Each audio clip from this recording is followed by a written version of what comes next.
জুলাই অভ্যুত্থানের 2 বছর পর দেশের পরিবর্তিত রাজনৈতিক প্রেক্ষাপট ও সমসাময়িক সংকট নিয়ে বিস্তারিত বার্তা দিয়েছেন অনলাইন অ্যাক্টিভিস্ট ও অনুসন্ধানী সাংবাদিক ইলিয়াস হোসাইন।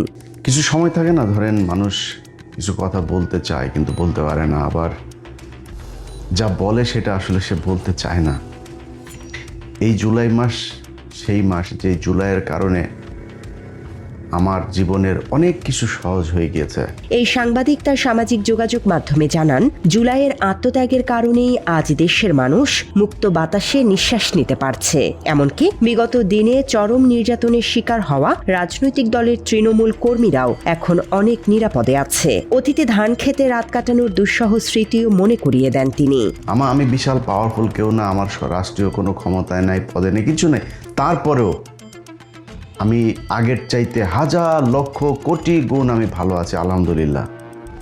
আমার মনে হয় বাংলাদেশের একদম নির্যাতিত, এই মুহূর্তে সবচাইতে বঞ্চিত যে বিএনপির কর্মী আছেন, তিনিও 2024 সালের জুলাই মাসের আগের থেকে এখন ভালো আছেন। অনেক অভিযোগ আছে, অনেক কিছু আছে, এরকম হইতে পারতো, এরকম হইতে পারতো, সেটা আমারও আছে। কিন্তু এই জুলাইয়ের কারণে, এই জুলাইয়ে যারা জীবন দিয়েছিল তাদের কারণে আজকে আপনারা আগের সেই মশারি গায়ে দিয়ে ধান খেতে ঘুমাইতে হয় না।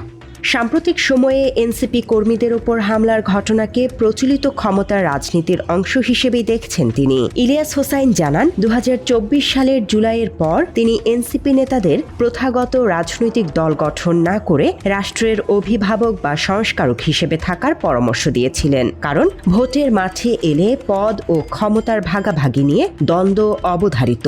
যখন কথাবার্তা হইতো তখন আমি এদেরকে 3টা কথা বলেছিলাম যে এই রাজনৈতিক দল যে তারা যে গঠন করেছে, এই রাজনৈতিক দলটা তারা যেন গঠন না করে, এটা আমার তাদের কাছে অনুরোধ ছিল। ভাই, তোমরা এই দেশের রাজপুত্র, পৃথিবীর বিভিন্ন দেশে রানীর পরিবার, রাজার পরিবার, রয়্যাল পরিবার থাকে না, তোরা তো সেরকম, তোরা সেইখানে থাকবি। তোরা রাজনৈতিক মাঠে যখন আসবি, রাজনীতি মানেই তোরা ভোট চাইতে হবে। ভোট কার বিরুদ্ধে যাবে? ভোট চাইতে গেলেই তো ভাগাভাগির প্রশ্ন আসবে। ভাগাভাগির প্রশ্নে কি বাংলাদেশের রাজনীতিতে কেউ কাউরে ছাড়ে নাকি?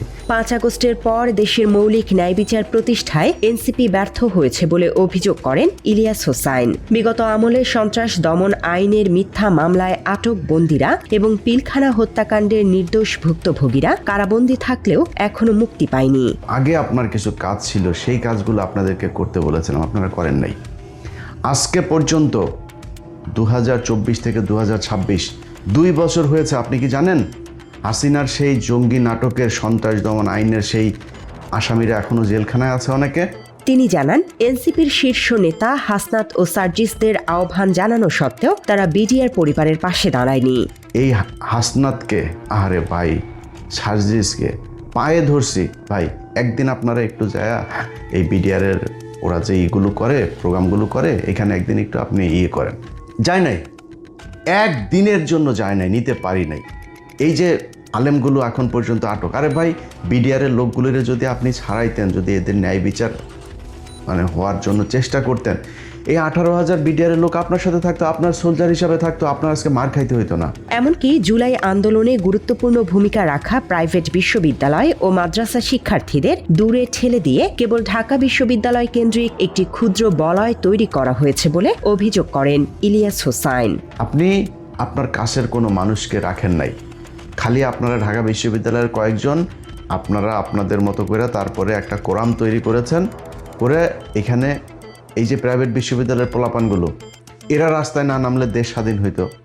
এই যে মাদ্রাসার পোলাপানগুলো, এরা রাস্তায় না নামলে দেশ স্বাধীন হইতো। আপনারা এদের কারোর পাশে রাখেন নাই। আপনারাই হলেন গিয়ে মাস্তান, কয়েকজন টাকা পয়সা কামাইছেন, কামায়া এখন আপনারা বিশাল আকারে কিছু মনে করেন। দলের ভেতরে সুবিধাবাদীদের অনুপ্রবেশ নিয়ে কঠোর সতর্ক বার্তা দেন এই সাংবাদিক। তিনি স্পষ্ট করেন, কোনো প্রকৃত জাতীয়তাবাদী বা ছাত্রদল কর্মী এনসিপি কর্মীদের চোখ উপড়ে নেয়ার মতো নৃশংস হামলা চালাতে পারে না। বিগত 15 বছরের পতিত স্বৈরাচারের দোসররাই এখন বিএনপি ও এনসিপিতে অনুপ্রবেশ করে এক দলকে অন্য দলের বিরুদ্ধে উস্কে দিচ্ছে। এমনকি হাদি হত্যাকাণ্ডের সময়ও পাশে থাকা আওয়ামী অনুপ্রবেশকারীরাই কলকাঠি নেড়েছে বলে অভিযোগ তার। আমি বিশ্বাস করি না ভাই যে ছাত্রদল করা কোনো একটা মানুষ এনসিপির কোনো ছেলের চোখ উপড়ায় নিতে পারে বা চোখ অন্ধ করে দিতে পারে। আমি বিশ্বাস করি না এটা। এদের সাথে এখন মুড়ি মুরকির মতো এই আওয়ামী লীগের লোকজন সব দলে মিশে গিয়েছে। এমনকি এনসিপিতে আপনারা দেখেন নাই, হাদির পাশে এসে যারা দাঁড়ায় ছিল সেই তারাই তো হাদিকে মারলো, সেই আওয়ামী লীগের লোকজনই তো মারলো। আপনার পাশে আপনি আওয়ামী লীগকে নিয়েছেন। আওয়ামী লীগ কি কোনো রাজনৈতিক দল? জুলাই আন্দোলনে শহীদ ও আহতদের প্রতি চরম অবহেলার অভিযোগ তুলে তিনি বলেন, আরব আমিরাতে আন্দোলন করতে গিয়ে বন্দী হওয়া প্রবাসীদের 1.5 বছর পর নির্বাচনের ঠিক আগে ছাড়ানো হয়েছে, জানিয়ে দলের নেতারা কোনো কার্যকর ভূমিকা রাখেননি। আরে বেটা, তোর দলের লোক আন্দোলন করে এই যে আরব আমিরাতে তারা আটক ছিল, সেটার জন্য আমি ইলিয়াস তাদেরকে খুঁজা বের করে তারপরে লাইভ করে সরকারকে জানানোর পরে তারপরে যায় তাদেরকে ছাড়া হলো। ঘটনার প্রায় 1.5 বছর পরে তাদেরকে ছাড়া হয়েছে, এই নির্বাচনের কয়দিন আগে। ওয়াই? তারা এখনো পর্যন্ত জেলে ছিল কেন? তোরা এদের ছাড়াইতে পারিস নাই কেন? জুলাই আহতরা চিকিৎসার দাবিতে রাস্তায় নামলেও নেতারা অর্থ উপার্জনে ব্যস্ত ছিলেন। এমনকি এখন পর্যন্ত শহীদদের পূর্ণাঙ্গ তালিকা তৈরি বা জুলাই জাদুঘরের যথাযথ উদ্বোধন করতে না পারাকে বড় ব্যর্থতা বলে মনে করেন তিনি। তোর যারা আহত হয়েছে তারা রাস্তায় নেমে তারপরে আন্দোলন করে, তোরা সেইখানে যাস না, তোরা গেছিস ওইখানে টাকা আনতে, ওইখানে টাকা আনতে, ওই কোম্পানি এগুলি করছিস তোরা। তোদের জুলাইয়ের আন্দোলনে কতজন মানুষ মারা গিয়েছে সেটার কোনো তালিকা তোরা এখন পর্যন্ত তৈরি করতে পারিস নাই। জুলাই আন্দোলনকে কেন্দ্র করে একটা জাদুঘর তৈরি হবে বলা হয়েছে, সব কিছু সেইখানে নিয়ে যাওয়া হয়েছে, সব কিছু, সেটা তোরা উদ্বোধন করিস নাই।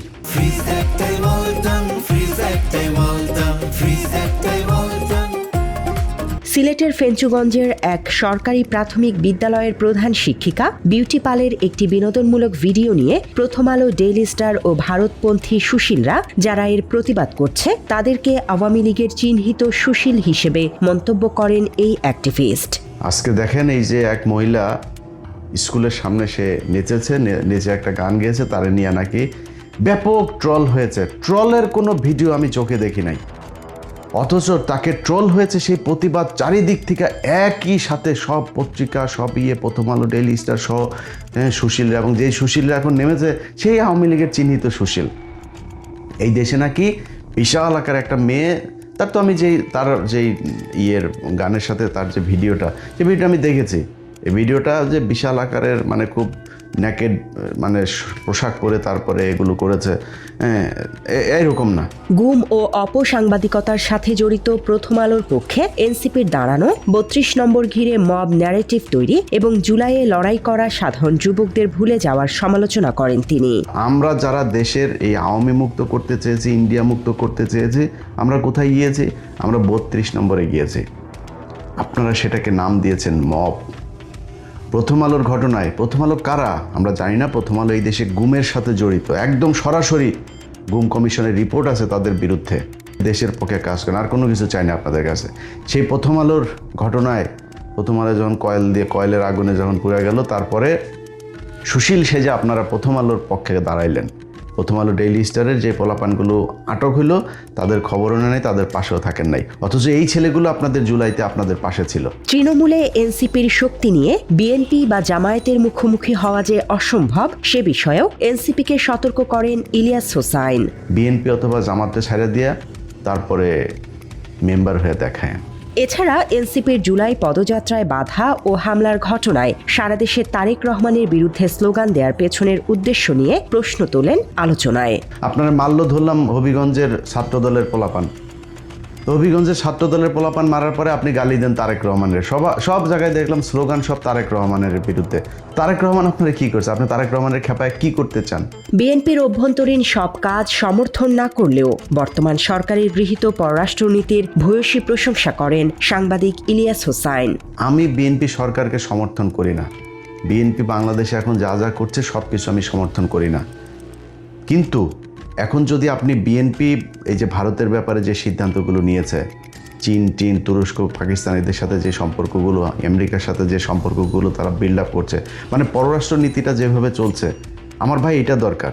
ভারতের একচ্ছত্র প্রভাব বলয় থেকে বেরিয়ে চীন, তুরস্ক, পাকিস্তান ও আমেরিকার সাথে ভারসাম্যপূর্ণ সম্পর্ক গড়ে তোলার এই নীতি অন্তত আগামী 5 বছর অব্যাহত রাখা প্রয়োজন বলে মনে করেন তিনি। পররাষ্ট্র নীতি নিয়ে তারা যা করতেছে, ভালো করতেছে, তাদেরকে সুন্দর করে দেশটা চালাইতে দেন 5 বছর।